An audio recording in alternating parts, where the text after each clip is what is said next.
Alors, en vrai, je pense qu'on peut juste... voilà, ça c'est très bien. Ça en vire.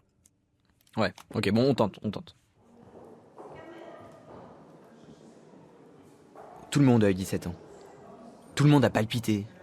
Tout le monde vit son adolescence d'une manière différente sans doute. Mais on en garde tous des souvenirs, des traces. Pourquoi pas des espoirs. Alors ouais, on n'est pas sérieux quand on a 17 ans. Comment je dois la vivre, cette adolescence? Comment je dois être? Et les autres? Ceux qui ont eu 17 ans avant moi? Comment ils ont fait, eux? L'adolescence, la période où j'ai commencé à être qui je suis. Betty, c'est la mère de ma meilleure amie. Elle a un côté un peu punk. C'est quelqu'un qu'on peut difficilement énerver. Elle prend toujours la vie du bon côté. Dans le sens où j'ai un peu séparé le monde extérieur, le monde des adultes, avec le mien, avec mes pensées, mes idées. Elle avait 17 ans en 1990. Je crois qu'elle n'a pas fini de vivre son adolescence. Que ce soit musicalement, que ce soit politiquement, que ce soit philosophiquement, elle commençait à démarrer un peu. Voilà, j'essayais de trouver une identité. Je choquais beaucoup ma mère par ma tenue vestimentaire. Marie-Claude, c'est ma tante. Je crois que c'est un peu comme ma deuxième mère.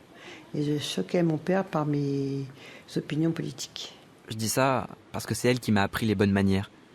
Comme par exemple manger avec une fourchette. Parce que ma mère m'autorisait à manger avec les mains. Et ça insupportait ma tante. Ma mère me trouvait que je ressemblais à rien du tout, à une clocharde avec mon grand manteau long. Et puis mes bottes, mes cuissardes et mes mini-jupes. Ça, c'était, je me souviens, le problème. Elle avait 17 ans en 1969. Elle a été un peu coupée dans sa jeunesse parce qu'elle est tombée enceinte à cet âge-là. Enfin, la mode des jeunes, ça a commencé à cette époque-là, quoi, après 68, où on s'est un peu lâché. Sinon, avant, il y avait des tenues. Les garçons avaient des pantalons courts jusqu'à 15 ans, 16 ans. Et puis après, ils mettaient les pantalons longs. Les filles, elles étaient avec des jupes plissées jusqu'au même âge. Et après, elles avaient la petite tenue de petite femme, petite jupe droite. Et moi, je me suis jamais habillée comme ça, en fait. Ouais, j'ai suivi un peu Crepers, Teddy, ses coiffures, ses coupes au carré très très courtes, et puis tout le côté du crâne rasé là qui revient maintenant, c'est assez drôle. C'était la mode du power flower, donc les tuniques indiennes, les pantalons, les jeans, alors ça c'était... Voilà, puis alors comme il n'y avait pas trop les teintures et tout, puis pareil on n'avait pas trop de thunes, moi je me décolorais les cheveux avec du mercurochrome, hein. Voilà. On mettait le jean avec des fleurs décorées, des slogans politiques aussi, des peace and love. Ça aussi, ma mère n'aimait pas trop les gribouillages sur le pantalon. Mais c'est vrai que tout le monde n'était pas aussi à la pointe de la mode, on va dire. Je sais pas si on peut parler de mode de nos jours. Tout le monde s'habille comme il veut. Enfin, tu me diras, toutes les filles portent des Stan Smith comme dans les années 70. Pour faire entendre ce que c'est d'avoir 17 ans aujourd'hui, sans que personne ne sache, j'ai posé un micro sur une table basse à une soirée. Ah ouais, les Chinois sont pas Les Coréens, ils ont des copies. Ah, mais c'est Ah, c'est pour ça qu'il n'y a jamais de Chinois. Ils ont un Facebook. Ah oui, oui. On parlait du fait qu'ils avaient pas le même Facebook que nous, ils avaient un... Mais les Corées du Nord, ils sont même pas internet, gros, ils ont pas Mais fait. si, sur internet. Ils ont pas internet en T'as cru que c'était quoi? C'est pas des hommes de Cro-Magnon. Ça me fait rire que t'as un iPhone, bientôt. Ouais, on n'est pas très malin, ouais. Mon grand-père, lui, serait complètement perdu dans ce genre de discussion. Maintenant, ma mère est morte, j'étais en 1930. Alors c'était ma belle-mère. Puis bon, c'est pour ça que je suis parti aussi, parce qu'il y avait des accrochages. Il avait 17 ans en 1941, pendant l'occupation allemande. Parce que je m'entendais plus trop, je voulais m'engager, enfin je voulais m'en aller. Lui et moi, on est les deux seuls garçons de la famille. Du coup, ça nous a rapprochés. Certificat d'études primaires, avec la mention bien. C'est tout, mes études. C'est arrêté, on a arrêté à 14 ans. Au lycée, c'est déjà une aventure, parce que j'ai redoublé la seconde et la terminale. Donc j'ai fait 5 ans de lycée au lieu d'en faire 3. Parce que je m'ennuyais. Et à la fois je m'ennuyais, à la fois je trouvais ça pas mal finalement d'être à l'école. Et j'ai continué longtemps après, puisque j'ai fait 5 ans d'école d'art. Alors, j'avais trouvé là ce qu'il faisait pour la restauration paysanne. Et j'ai été pris pour repartir dans le Morvan. Encore une fois, je crois qu'on joue à essayer d'être soi-même. Avril 41. Et ça demande pas mal d'efforts, ou je sais pas comment dire, pas d'efforts, mais en tout cas de questionnement pour ma part. me questionner et être à l'écoute aussi du monde qui m'entourait.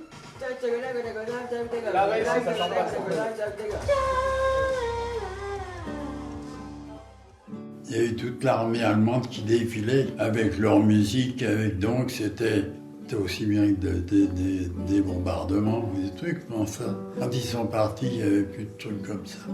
Bon, c'était un peu pour moi le début du punk, là, tout ça, Ludwig, les Berus, voilà, c'était un peu cette époque-là. Celle qu'on écoutait après, qu'on aimait, c'était tous les groupes anglais, que mes parents n'appréciaient pas trop. Les Sauvages, musique de Sauvages, comme ils disaient, mais c'était tous les anciens qui disaient ça. Même les Négresses Vertes, la Mano Negra. Les Rolling Stones et Simon Garfunkel, ils n'étaient pas traduits comme ça. Mais oui, les Beatles même, enfin ils n'aimaient pas les parents, cette musique. Moi j'écoute plutôt Booba, Caris. Et mes parents continuent de penser que c'est de la musique de sauvage. Et puis je joue de la guitare aussi. Ouais, enfin pas très bien, mais... J'espère que personne ne va pas reconnaître cette chanson. Parce que je pense que c'était l'univers que j'avais envie d'avoir moi. Et eux, ils avaient le leur, même si effectivement on avait des choses, des musiques communes. Mais c'était mon univers à moi, ouais, avec le look qui allait avec, tout ça. Ce qu'on a aimé après, c'était Maxime Le Forestier, qui d'ailleurs faisait bien la jonction avec les parents. Et puis Léo Ferré, bon, évidemment. Là, je faisais partie de mon monde à moi. Il existait vraiment comme... il y avait une séparation, alors que quand j'avais 12 ans, non, il n'y en avait pas. Il fallait s'enfuir, quoi. Par des provocations vestimentaires, musicales, politiques. L'enfance, pour moi, elle a duré jusqu'à 14-15 ans, quoi. On est parti dans ce concert, c'était déjà bien rock'n'roll, l'ambiance du concert, etc. Et donc on est resté dormir sous un Porsche dans la nuit à Marseille. Pour moi, c'était beaucoup déjà de faire ça. Voilà, j'avais l'impression d'être vraiment une punk, tu vois. Je dormais, il pleuvait, on dormait tous les uns collés aux autres, on buvait de la bière, il était 4h du matin, 5h, jusqu'à ce qu'on se réveille par la lumière du jour et qu'on rentre. Voilà, je trouvais ça pas mal comme truc. Puis avant, on était passé à l'épicier. Ça m'avait fait beaucoup rire parce que pour acheter de la bière, on n'avait pas d'argent. Puis par principe, ils avaient acheté un oignon et on avait volé tout le reste des bières. Je prends une latte, tu tires et tu me fais une soufflette, d'accord? Ouais, pas celui, non, c'est bon. Ouais, il y a moyen, je prends. Il programme son père. Non, mais c'est ça, genre. Non, mais je comprends, je peux comprendre. C'est là qu'Oscar, il va se prendre de... Je me souviens qu'un midi, je rentrais manger chez moi et mon père a vu mon paquet de cigarettes dans la poche arrière de mon jean. Et il m'a dit, si tu veux fumer après le repas, tu peux. Hein. Voilà. J'ai dit non merci, ça va, j'avais honte quand même de fumer devant lui, mais... Il y avait des fêtes de village comme ça. Et puis alors j'étais avec mes 2 copains, 3 copains même. J'ai bu. Oui, j'ai pris de la drogue, mais pas des choses bien méchantes. Ouais, mais parce que je suis trouillarde. Bon, c'est-à-dire que j'ai dû fumer du cannabis, voilà. Ils étaient contents parce que ils m'avaient jamais vu sous. Cette fois-là, j'étais bien secoué. Il y avait 5 kilomètres, on en a fait au moins 15, parce qu'on partait dans le fossé, on partait de l'autre côté, on se relevait, on partait de l'autre. J'ai fumé des joints, hein, ça allait. L'acide, j'en ai pris 2-3 fois et c'était trop torride pour moi et j'étais trop mal après, trop... Ouais, trop défoncé, quoi. Bon, nous aussi, on fume des joints. Hein. Comme la plupart des gens de notre âge. Surtout en soirée. Puis c'est pas tabou, et puis c'est courant, donc faut pas s'en faire. La drogue, non. On ne connaissait pas ça à l'époque, quand j'étais jeune. Mais donc ça circulait énormément, tous les tripes, les extas. C'était monnaie courante, hein. Parce que c'était aussi début 90, c'était le début des free parties. Il y avait des descentes qui étaient terribles, quoi, où vraiment plus rien ne m'intéressait. À ce moment-là, j'aurais eu envie d'arrêter de faire l'instit, donc j'ai pas continué ça. Qui a été la moins là du monde. Ce vendredi-là, on regardait un match tous ensemble. Et puis, Les gars, en fait, il y a 4 fusillades là, dans Paris qui sont éclatées en même temps là. Et les gens ils sont bloqués dans le stade de France. François Hollande est gratuit au stade de France, des grenades auraient explosé. Ouais, c'est l'anarchie, les gars, ça part en couille la France, les gars. au départ, on mesurait pas ce que cette information allait engendrer. il y a 5 fusillades, il y a Charonne, Répute, 10e, Saint-Denis. Ah bah voilà, enfin dans le monde. Dans le 11e arrondissement. Mon grand-père, c'est un grand marcheur. Aujourd'hui, il est dans un fauteuil roulant. Souvent, il me raconte ses rêves, où il est debout, et où il continue de marcher. Non, j'ai pas eu de copine. Pas le temps, j'ai été là-bas. C'était un petit hameau.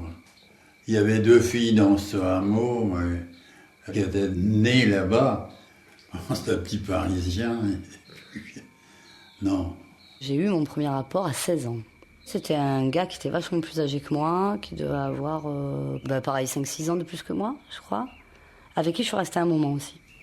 C'était un garçon avec qui je suis sortie pendant les vacances, et puis il était guitariste et chanteur dans un groupe. C'est très fun. Hein. C'était catastrophique. Enfin, catastrophique, je veux dire pas forcément physiquement ou moralement, hein, c'est juste que c'est sans intérêt, quoi. C'était un peu précoce pour l'époque, hein. Pour maintenant, c'était un peu vieillot, mais j'avais 18 ans et demi. Je crois que c'était l'après-midi et c'était au bord d'une calanque, voilà. Faut dire que là, on faisait ça aussi sans parachute. Hein. Ah, mon premier rapport, c'est avec ma femme, c'est 66 ans qu'on est mariés. Alors, je me rappelle de ça, si tu veux. Et puis après, j'ai été adulte parce que j'ai eu ma fille très tôt. Et puis après j'ai bossé. Et puis voilà, donc je suis passée vite dans le corps adulte, quoi. Encore à cette époque-là, c'était d'autant plus difficile. Et puis c'était pas facile pour moi non plus d'être mère alors que c'était pas un choix. Ouais, nous on était flippés, hein. On avait beau prendre la pilule, on savait qu'il fallait aussi se protéger. Le préservatif, il était partout, tout le temps. Personne sortait sans préservatif dans la poche. Hein. Enfin, de ce que je voyais, ouais, il y avait une vraie prise de conscience là-dessus. C'était pas rien, quoi. Il y avait ce film formidable de Cyril Collard, Les Nuits Fauves, qui nous a marqué, qui a vraiment marqué une génération, quoi. Bon, on était dans cette grande période où c'était Make Love Not War, oui, d'accord. C'était révolutionnaire de coucher, on va dire. Hein. C'était révolutionnaire. Bon, après, il y avait très peu de possibilités de contraception, pas d'accès à l'IVG, donc c'était pas... Moi, ça fait 2 ans et demi que je suis amoureux. C'est mieux d'être à 2. Avec elle, j'ai moins peur d'affronter la vie. Il y a une fusillade. Il y a des grenades qui ont sauté, il y a des fusillades bizarres à Répu, en face chez le père de Liam, au Stade de France, à Charonne. Mon père, il habite à Charonne. Moi aussi. Et moi, mes parents, ils m'appellent pas. Faut écouter France Bleu, ils s'en battent les couilles. Hey, appelez-moi. Oui, on a écouté pendant la guerre, on a écouté la radio, beaucoup. Ouais, par exemple, le Minitel, je pense que ça a été un truc incroyable. Mais moi, pas pour moi, non. Non, moi, je me souviens surtout que c'était chiant parce que on payait super cher le téléphone. Si quelqu'un faisait une recherche sur le Minitel, tu pouvais pas téléphoner en même temps parce que c'était couplé téléphone, Minitel. J'ai un sac entier de courriers que j'ai changé avec des copines, des copains, que j'ai gardés. Et on s'écrivait pour donner rendez-vous. Et on se rencontrait aussi bien qu'avec le portable. Enfin, c'était un peu plus contraignant, quoi. Fallait attendre. La poste, c'était rapide aussi. Hein. Si on postait le matin, c'était arrivé dans la commune le soir même. Donc, Ah oui, on ne communiquait pas.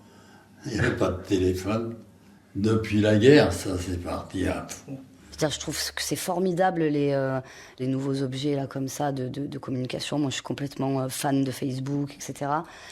Après, je sais pas très bien me servir de plein de trucs. C'est qu'il y a des milliards de choses, Instagram, enfin, il y en a, mais tellement de trucs. Moi, il me faut mon téléphone. Là, il a été en réparation pendant un temps. J'étais trop mal. Hein. Ah non, mais on peut pas faire autrement. Moi, je suis tout le temps en train de regarder les messages. Et même si je suis moins addict que vous, j'imagine, quand même, si, c'est important. Hein. Je crois pas qu'on soit plus addict que les adultes. Je pense que si tu retires son téléphone à un adulte et à un adolescent, ils sont tous les deux aussi perdus. Tu vois maintenant, même avec ton téléphone portable, tu fais tout un tas de choses. T'as même plus besoin de dictionnaire. C'est vrai que ça paraît incroyable pour lui. Faut dire qu'il y a quasiment un siècle entre sa naissance et la création de l'iPhone. Vas-y, mais vous voulez pas éteindre votre téléphone? Non. Franchement, éteins ton tel. Jean-Luc Mélenchon. Non mais attends, ça va. Qu'il est douloureux ce froid qui monte dans les os. Ah, j'aime trop ce mec. C'est qui ça? Mélenchon. C'est un vrai. Moi je vote pour Mélenchon, moi. Mais tu votes pour rien, pour. Mais moi je vote pour Mélenchon. Il faut voter Eva Joly. Mobilisation générale, et puis les gens sont partis. Enfin, les hommes sont partis, comme toutes les guerres. J'étais trop jeune. C'était la guerre de Yougoslavie, moi, quand j'étais au lycée. Et on avait essayé, avec quelques amis, de créer une espèce d'association pour envoyer des biens, enfin plus au niveau matériel, puisque bon, on n'avait pas d'argent, on ne pouvait pas faire ça. Et on a essayé de faire ça par le biais du lycée. Puis enfin, j'avais pas du tout envie. J'ai jamais eu envie de me battre. J'ai même pas fait de service militaire, de rencontre dans cette période-là. J'ai même pas parti. On avait envie de s'engager dans un combat qui incluait des choses politiques et peut-être que c'était compliqué pour eux au lycée de mettre ça en place. En tout cas, on était très très remontés de ne pas pouvoir faire ça. Voilà, c'est ça la résistance. Pour moi, ma résistance, je suis pas parti. Je dis, les patrons, ça allait être le moment de la moisson. Je voulais pas les laisser. Puis il y avait la guerre au Vietnam, donc on était en pleine lutte, contre... Enfin, en pleine lutte. On avait l'impression, en tout cas, de lutter, d'aller aux manifs. Moi, j'achetais la cause du peuple et je ramenais la cause du peuple à la maison. Et ça, c'était... C'était une première ébauche de tentative d'action comme ça, un peu humanitaire, je sais pas quoi. Après 68, ça a continué, les mouvements politiques ont continué. Il y avait beaucoup de groupuscules d'extrême gauche. Enfin, il y avait les maoïstes, il y avait les trotskistes, il y avait les situationnistes. Ils ont tous voulu changer le monde. C'est ça, avoir 17 ans. Au final, on a tous les mêmes angoisses, les mêmes espoirs. Alors maintenant, qu'est-ce qu'on fait ? Ce 13 novembre 2015, on est rentré de plein pied dans la réalité que nous ont laissé nos parents. Et nous ? Comment on va le changer, ce monde ? La liberté, c'est pas ça, il a fallu qu'on se l'approprie, la liberté. Enfin, c'était juste après 68, donc, mais c'est pas retombé quand même. Il a fallu lutter à tous les niveaux, même au niveau des femmes, des droits des femmes. Enfin, c'était pas acquis, puis ça n'a pas été acquis. Puis l'impression que ça l'est toujours pas, d'ailleurs. On a eu l'impression que tout allait bien après, qu'on était libre, et puis maintenant, c'est pas ça qu'on est pas tant, quoi. En tout cas, qu'il y a un retour en arrière. On n'aurait jamais cru ça, parce qu'après 68, il y avait petit à petit des choses qui se mettaient en place. On avait accès à plein de choses, notamment l'IVG pour les femmes, c'était quelque chose de très important. Et puis maintenant, on veut nous remettre le voile, quoi. Ce soir-là, ça s'est terminé comme à chaque fois, avec des bisous. Au Bataclan. Gros